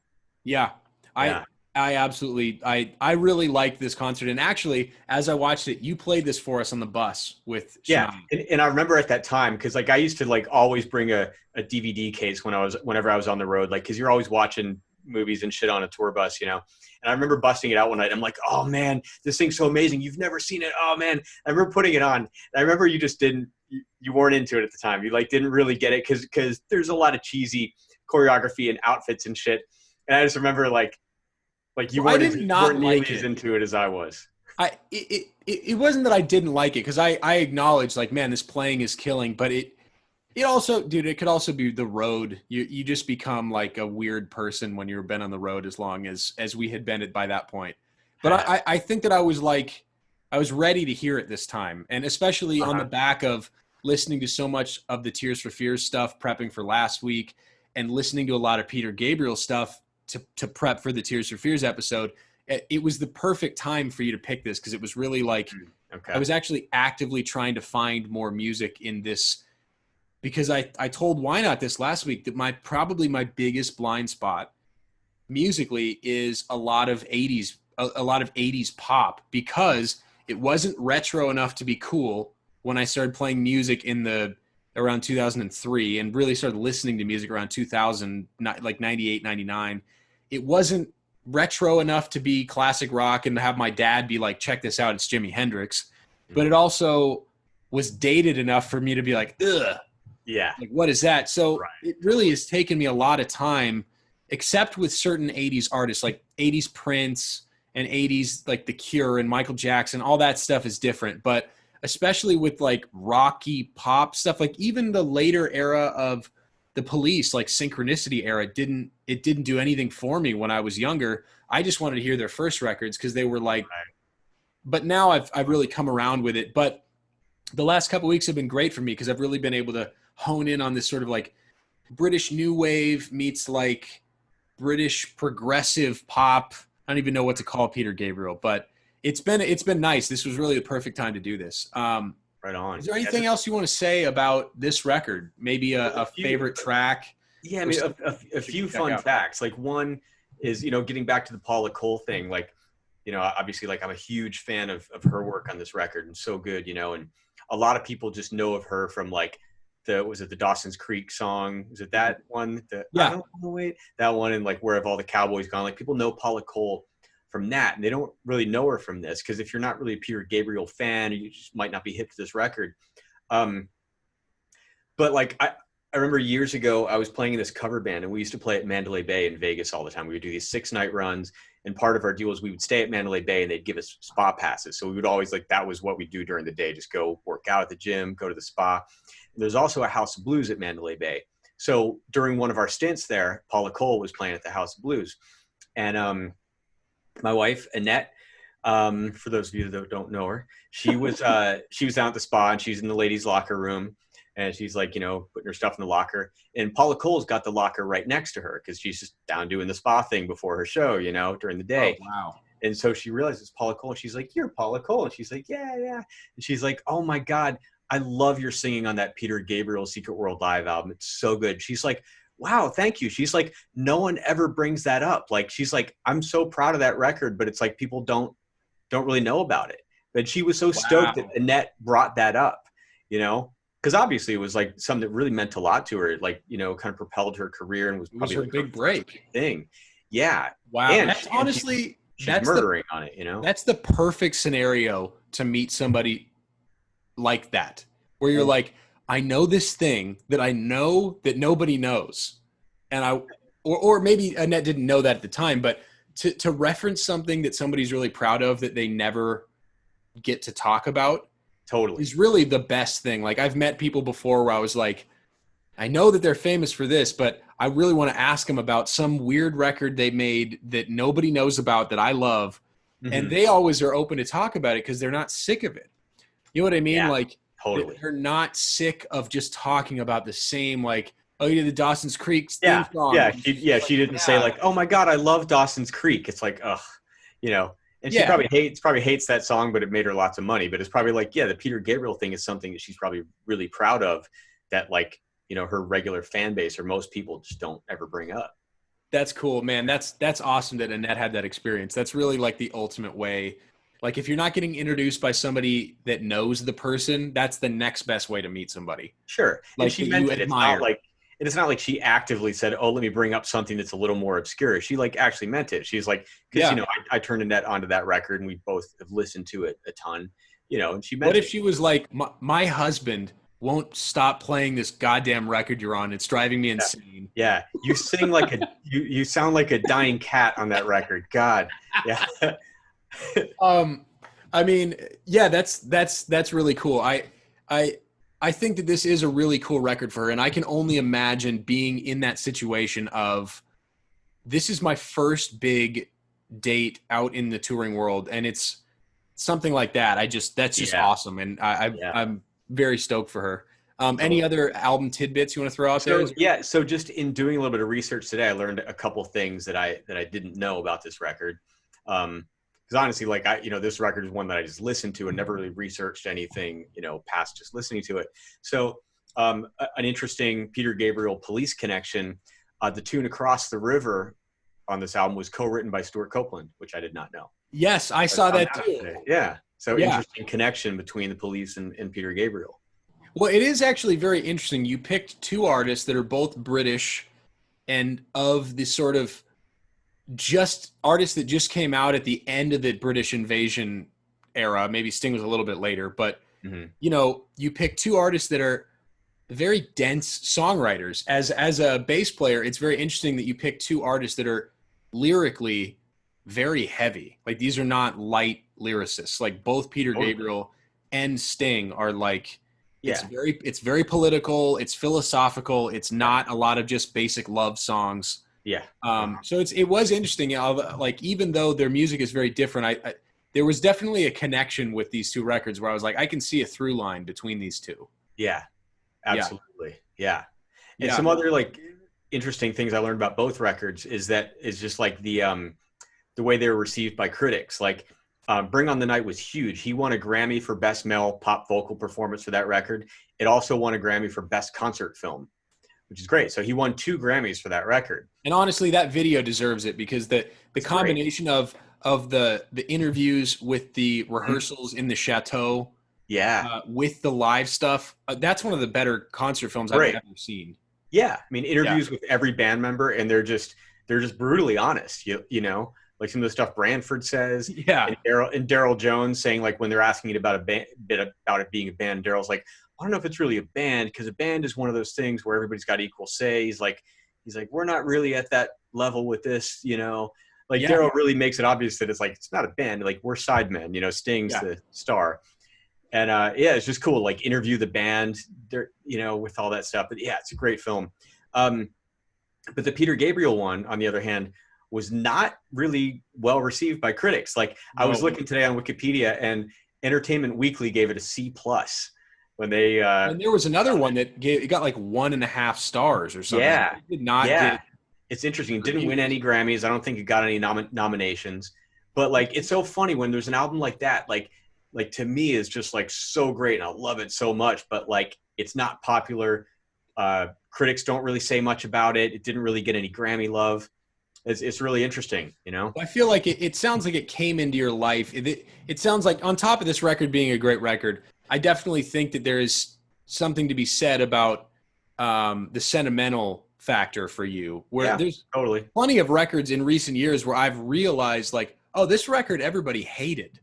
Mm-hmm. Like there's certain records that I listened to that were big and really influential on me when I was younger, and I was like, and then you eventually read about them and you're like, oh, I didn't even realize this at the time that nobody liked this. Like nobody liked this record. Yeah.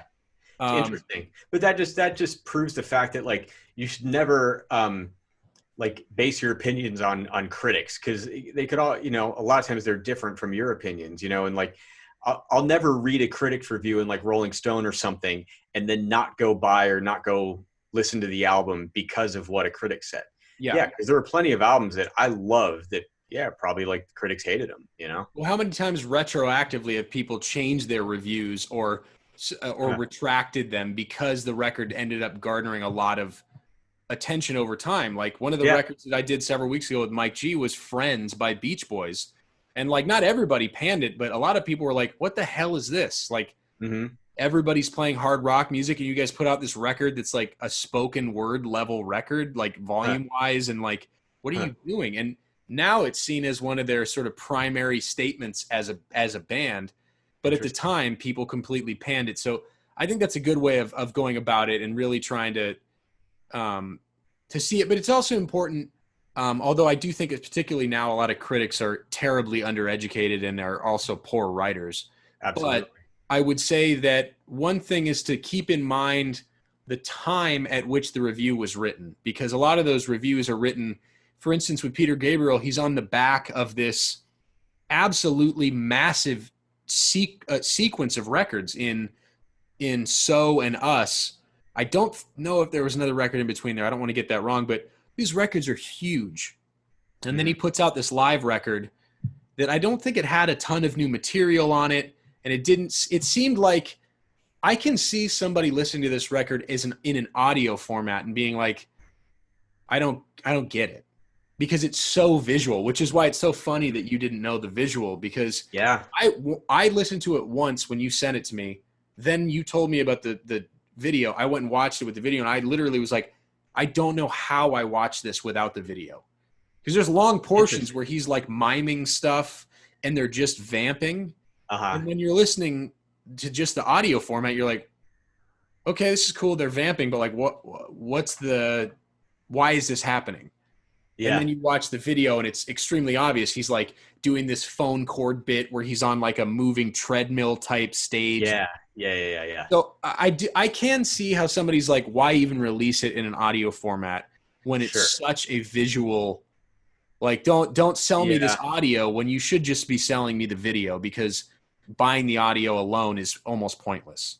That's really interesting. Yeah. I mean, some people might have that opinion of it, those thoughts on it. And I think maybe, for me, it came at a time when I was, I was in college. I was, a music student, just really learning my craft and learning, like figuring out what I liked about music and what I liked about different players and all that stuff. So I think maybe just like the notes that people played meant more to me back then than like the song as a whole, it's like now I think of things as a song and whether they make sense, together. I think back then there might've been this vamp and I'm just like listening to Manu Katche's drumming and I'm like, oh my God, this is amazing. I'm not even thinking, why is this happening? Why is there this vamp? Like, I'm not thinking like from like a songwriting or producing perspective. I'm just like, man, Tony's doing this really cool fretless thing there while Manu's doing this like crazy tom thing, I'm just thinking with age, you gain insight on stuff like that. Sure. I mean,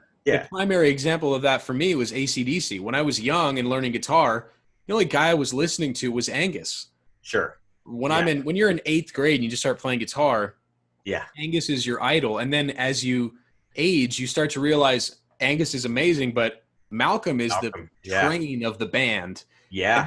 And then you start getting into the rest of the band and analyzing what Phil Rudd is doing, and you're like, holy crap. So I think it is gradual. Like it is very era specific as to like when in your life something happened where you might go back and listen. I'm sure you hear, even in the couple days leading up to this, you probably heard stuff from these records that you didn't even notice was there before, despite having listened to them hundreds of times. Sure. Yeah.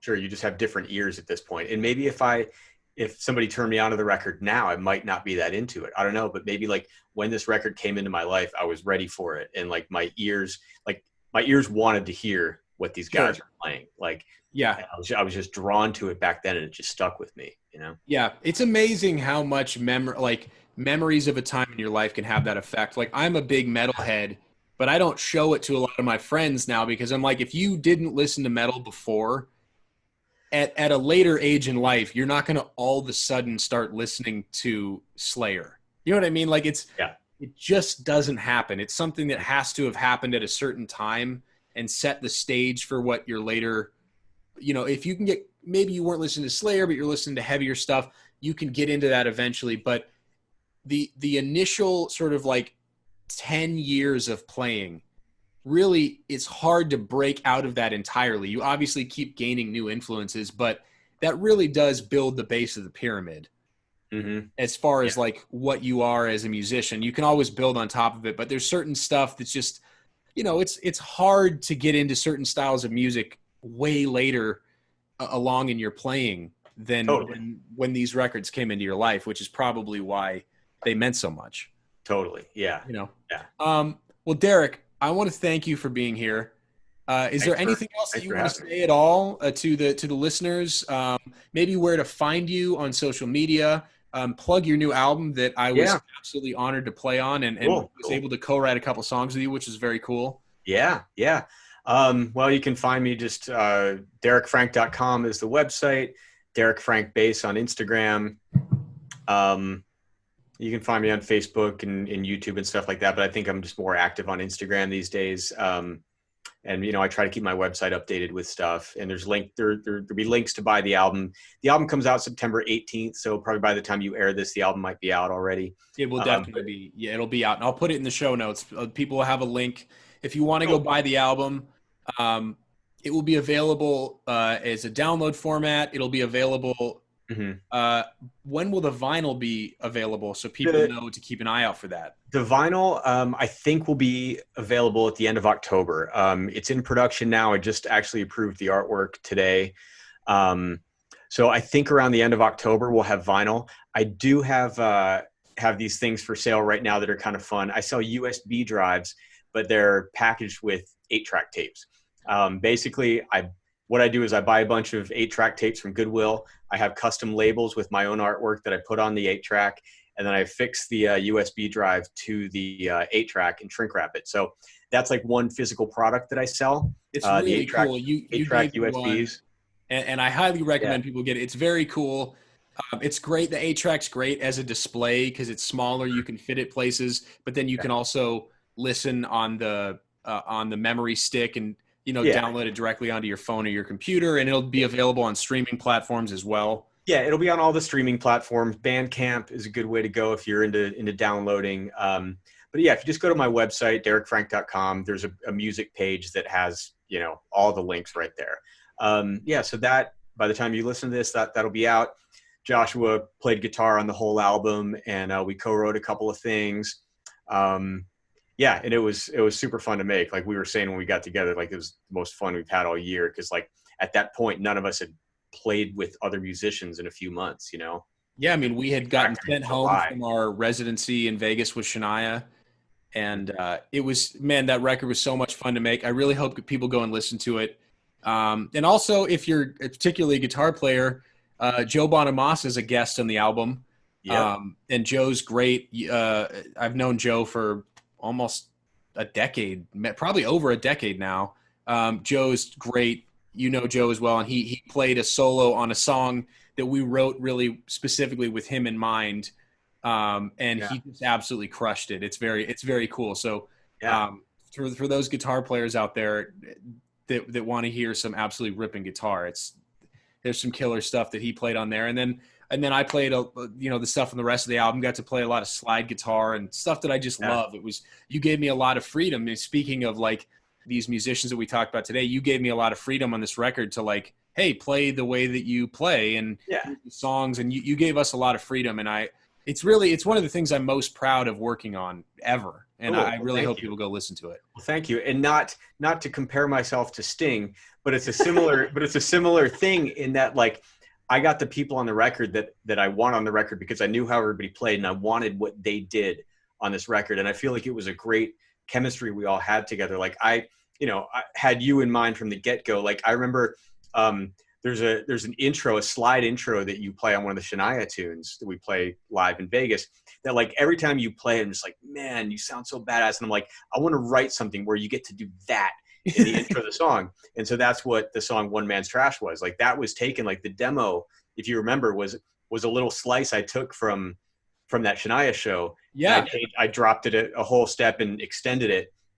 But it was like, that's where that intro came from. Maybe this is a good time to ask you is on camera. I was hoping to use that song as the intro for this podcast. Cool. Like as the Oh, music. the the whole Like as podcast. the theme of the podcast. Cool. Because that slide intro is such a like great Yeah. way to introduce it, and then as the intro of the show comes on, Sure. that riff comes in. And I was gonna ask you off camera, but since we're talking about that song, I really want to use that because that Cool. is such a like I love how it ended up sounding and the really dope ass effects you had on the bass, and then Randy's drumming was killer, and I got to play all this really cool open tune slide stuff. That track is definitely something I'm very proud of. So Cool. Well, you killed it, and I'd be honored if you used it on the podcast. You know. awesome. Yeah, it felt perfect. And it's also like it also incorporates a lot of different genres, which is really what this podcast is about. Like there's blues in there, there's clearly rock in there, there's funk. There's a lot of different elements that we appreciate. So I really hope people go and check that out. I think both of us are very proud of it, and I'm honored that Derek picked me. And also, I don't know how we didn't mention this. People should go check out the Bill and Ted Face the Music movie because Corey Churko and I, the band leader for Shania, and myself produced and performed the song that saves the universe, and Derek Frank, the one and only, is playing bass on that entire track. So when you see Death on screen playing bass, that's Derek Frank. Yeah, that's funny. I don't know how I forgot that earlier. That's like the most rad shit, and I can't believe I forgot it. But people go check that out. I'll maybe if I can find some super illegal link, I'll post it in the show notes as well. That was super fun thing to be involved in, and we used our band, our little side project band, the Coincidental Miners, to be the Bill and Ted band. It's cool. It turned out extremely well, and Derek, honored to call you a friend. Thank you so much for doing this. I really appreciate it. And this was fun as hell, man. I hope to have you back in the future because I know I did you dirty by making you pick only 2 albums. So I know in the future we can do it again. It's hard for any of us, but if we did more than 2, it's like we'd have an 8 to 10 hour podcast or longer, So easily. But but man, it was a pleasure doing it. Thanks for calling me. Always a pleasure to talk music with you in person or on Zoom. And thanks, buddy. Well, everybody, let's thank Derek Frank for his time, and we'll see you next week on Album Impact with Joshua Ray Gooch. Thank you very much.